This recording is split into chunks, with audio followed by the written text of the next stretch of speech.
Magandang araw kaibigan. Welcome ulit sa Pinoy Recaps.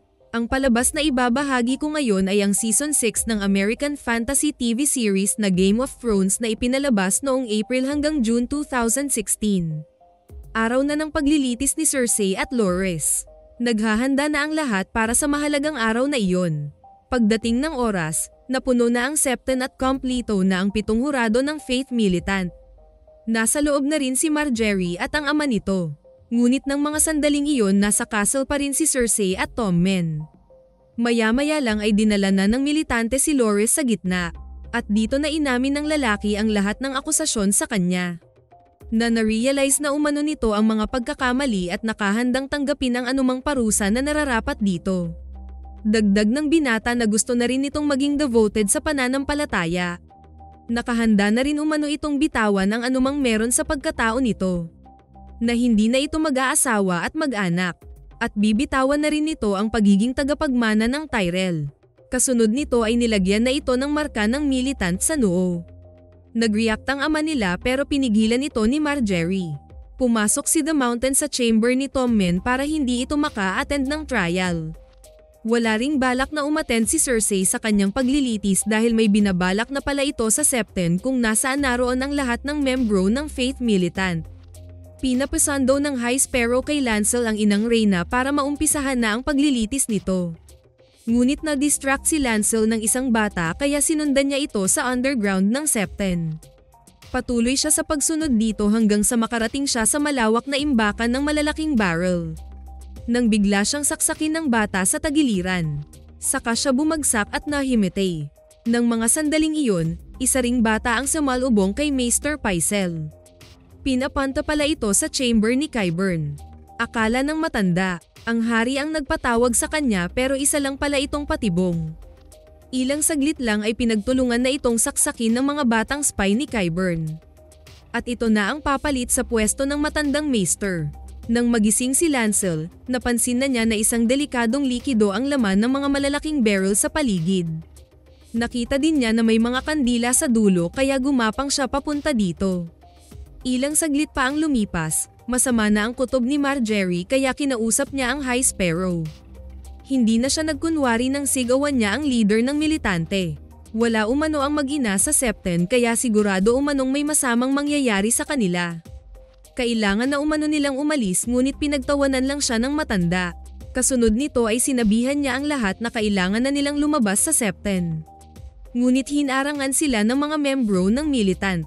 Habang komportableng pinagmasdan ni Cersei ang Septon sa terrace ng castle, nakumpirma ni Lancel na wildfire nga ang nakaset up sa buong underground ng Septon. At ilang segundo lang ang lumipas, inabot na ng apoy ang wildfire. Dito na sumabog ang lahat ng barrel sa underground.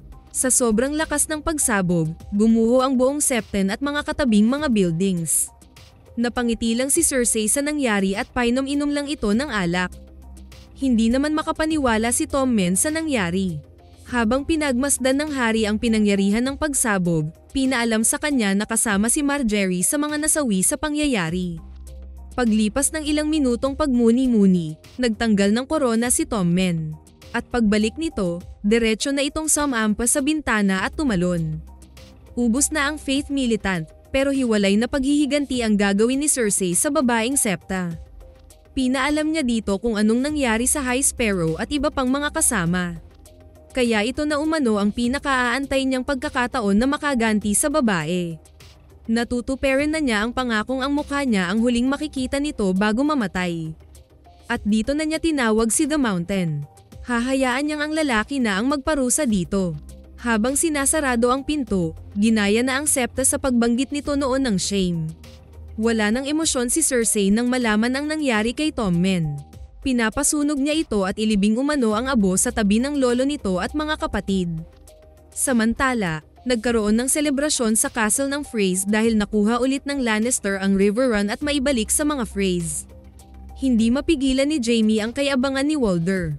Pero ininsulto niya ang matanda na bakit ito pa ang hahawak sa River Run kung wala rin naman pala itong kakayahang depensahan sa mga kalaban. Sa kabilang banda, masayang pinakita ni Sam kay Gilly ang pupuntahan nilang lugar, ang Citadel. Nang makapasok na si Sam sa loob, Hindi siya makapaniwala kung gaano karaming aklat meron dito. Masaya siya at sa wakas matutupad na rin ang pangarap niya. Balik sa Winterfell, habang nag-uusap si Melisandre at Jon, biglang dumating si Davos at hinagi sa babae ang laruan ni Shireen. Hindi ito makapagsalita, at dito nalaman ni Jon ang ginawa ng mga ito sa batang prinsesa.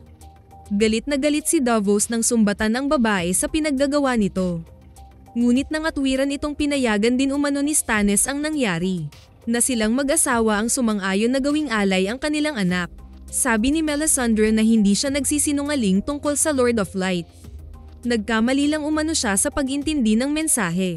Kaya sabi ni Davos na marami ang inosenteng namatay dahil sa pagkakamali nito. Sagot ng babae na matagal na itong nakahandang mamatay, pero may purpose pa umano ang pananatili nito sa mundo. Na makakatulong pa umano ito kay Jon para maipanalo ang malaking digmaan sa mga White Walkers.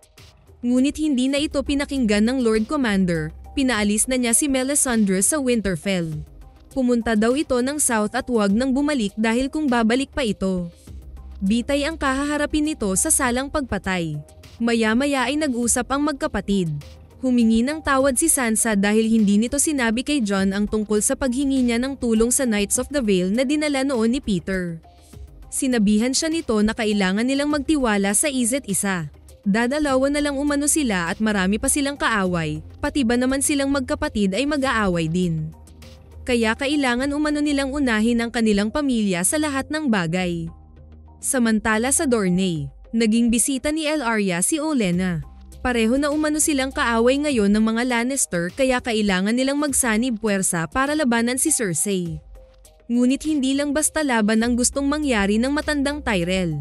Gusto umano nitong maghayganti sa mga mahal sa buhay na pinatay ni Cersei. Ilang saglit pa ay lumabas na si Varys. Ito pala ang sekretong mission ng lalaki. Ang magkaroon ng allies si Daenerys sa Westeros bago pa man ito dumating. Habang magulo ang sitwasyon ng King's Landing, naghahanda na si Daenerys papuntang Westeros. Dito kinausap ng reyna si Daario na may iwan umano ang second sons sa Meereen at pangalagaan ang kapayapaan ng lungsod. Hindi makapaniwala ang lalaki sa narinig. Gusto nitong sumama sa kanya saan man umano siya magpunta. Kailangan umano niya ng tagapagtanggol. Kahit pa daw umabot pa sa punto na magiging kabit na lang ito. Handa umano itong tanggapin ang ganong sitwasyon. Nagmakaawa ang lalaki pero buo na ang desisyon ng reyna. Ngunit pinaalala ni Daenerys ang pangako nitong pagsilbihan siya habang buhay. Walang nagawa si Daario kundi sundin ang kagustuhan ng reyna. Sinabihan niya ang lalaki na mag-iiwan siya ng instructions at kung ano-ano pa para sa kapakanan ng Meereen. Dito malungkot na tinanggap ni Daario ang paghihiwalay nila ni Khaleesi. Tama nga si Daario na si Tyrion ang nagsuggest na wag na itong sumama sa paglalakbay nila. Pero ito rin ang gusto ng reyna, na mas gaman ang pakiramdam nito nang bitawan ang lalaki.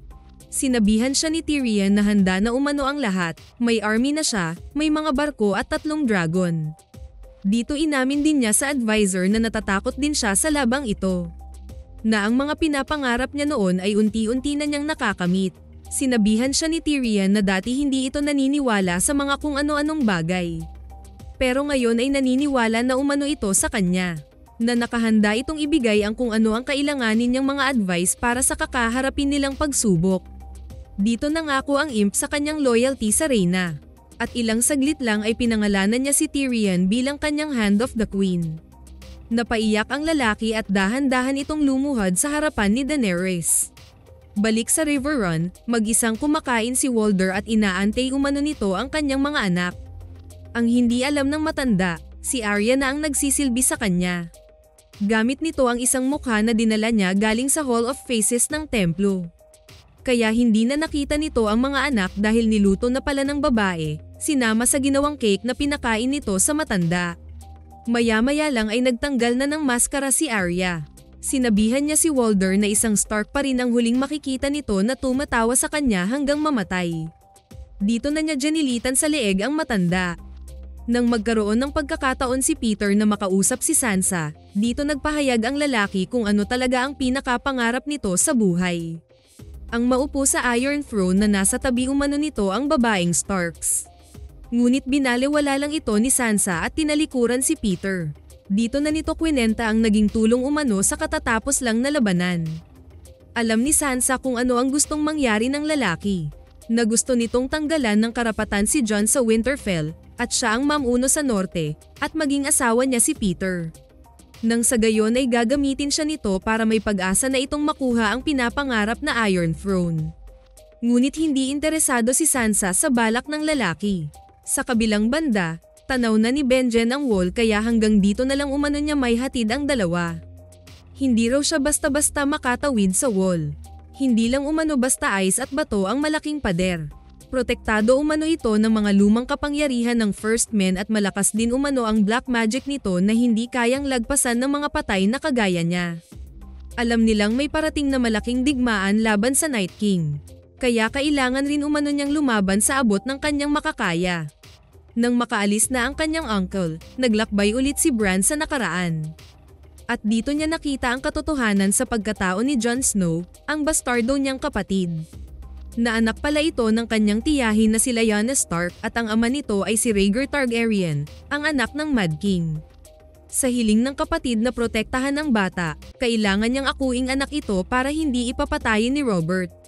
Samantala, nagkaroon ng pagpupulong sa Winterfell ilang araw matapos ang pagkapanalo nila laban sa Boltons. May iilan pa ring Northerners ang hindi matanggap na nasa teritoryo na nila ang mga wildlings. Kailangan na umano nilang magsiuwian dahil tapos na ang digmaan at dumating na ang winter. Ngunit sagot ni Jon na hindi pa tapos ang digmaan. May malaking digmaan pang parating na kailangan nilang paghandaan. Maya-maya ay nagsalita ang batang Lady Mormont. Alam nilang napaka-brutal nitong magsalita, kaya sinumbatan niya ang tatlong lords na tumangging tumulong sa Starks noong kumakatok ang mga ito para labanan ang Boltons. Pero ang Mormont umano ay nanatiling loyal sa Starks. At dito na nagpahayag ng mas malalim pang alliance ang batang Lyanna. Na kahit isang bastardo umano si Jon, ito umano ang kanyang hari ng norte magpakailanman. Napanganga si Jon at marami ang nashock sa deklarasyon ng batang babae. Sumunod na nagdeklara kay Jon ay si Lord Manderly sabay luhod sa bago niyang hari. Napatingin lang si Peter sa gilid. Ito na yung pangarap niya ngunit hindi naman siya ang tinadana. Dito na rin nanghingi ng paumanhin ang House Glover sa pagtalikod sa Starks. Pero nangako ulit ito ng kanilang loyalty sa pamumuno ni Jon Snow. Hanggang dineklara na nilang hari si Jon, ang hari ng norte. Masaya si Sansa sa mainit na pagtanggap ng Northerners sa kapatid. Ngunit nawala ang ngiti niya nang mapatingin kay Peter. Sa kabilang banda, habang nagdeklara ng King of the North ang norte, magiging reyna naman ng Iron Throne si Cersei.